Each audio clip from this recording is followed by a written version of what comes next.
হয়েছে মাও দমনে পারদর্শী নাগা জওয়ানদের কাজে। অতন্দ্র প্রহরার সঙ্গে সঙ্গেই তারা এখন ব্যস্ত পিছিয়ে পড়া জঙ্গলমহলের উন্নয়নে। নিজেদের বেতনের অর্থ খরচ করে তারা আদিবাসীদের জন্য গড়ে তুলেছেন স্কুল, বিশ্রামাগার, পার্ক, বাজার প্রভৃতি। নাগা জওয়ানদের এই কাজে খুশি জঙ্গলমহলবাসী।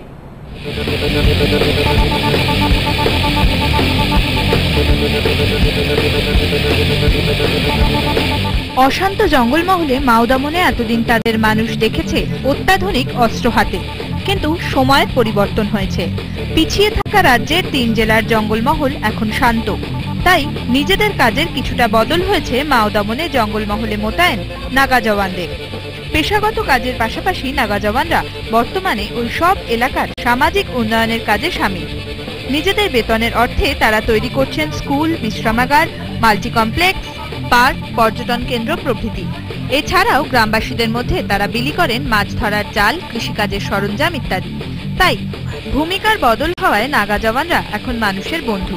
সামাজিক দায়বদ্ধতার খাতিরেই তাদের এই উদ্যোগ বলে জানান নাগা বাহিনীর 2 উচ্চপদস্থ কর্তা। The situation was very bad in Purulia.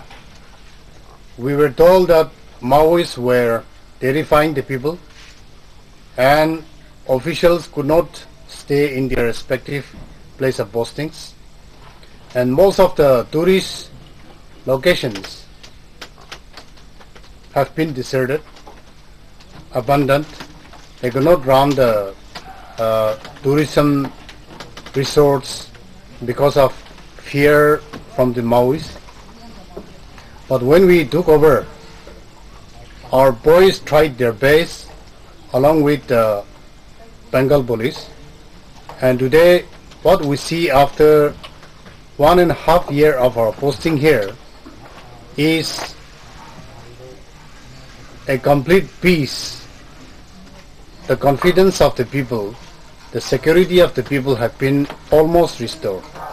वो हम आने के बाद अभी जिस तरह से गाँव वासी बताते हैं, यहाँ के पब्लिक लोग बताते हैं कि वो सब हट गया, अभी यहाँ माओइस्ट जैसे नहीं था, उस तरह का माहौल बन रहा है।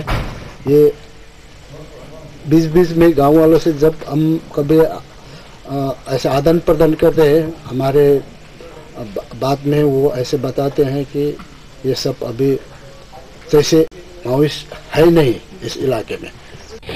নাগা জওয়ানদের এই কাজে খুশি জঙ্গলমহলের স্থানীয় বাসিন্দারাও। রুমটা আমাদের চাক করে দিয়েছে নাগারায়, যে এমনি বসে ওঠার জন্য বা সকলের এই সুবিধা হচ্ছে। তারাও কোনো টাইমে আসে বসে,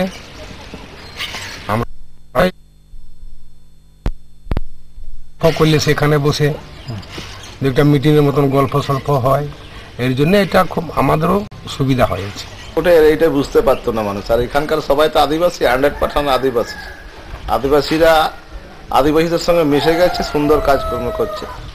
এখন এখানে যেটা হচ্ছে যে এই আদিবাসী এলাকায় প্রথম যে এখানকার লোক তো পুলিশ টুলিশের চাকরিও কম করে, তারপরে এরাকে অন্যরকম চোখে দেখতে পাচ্ছে, আমাদেরও মানে অসুবিধায় ফেলবে নাকি।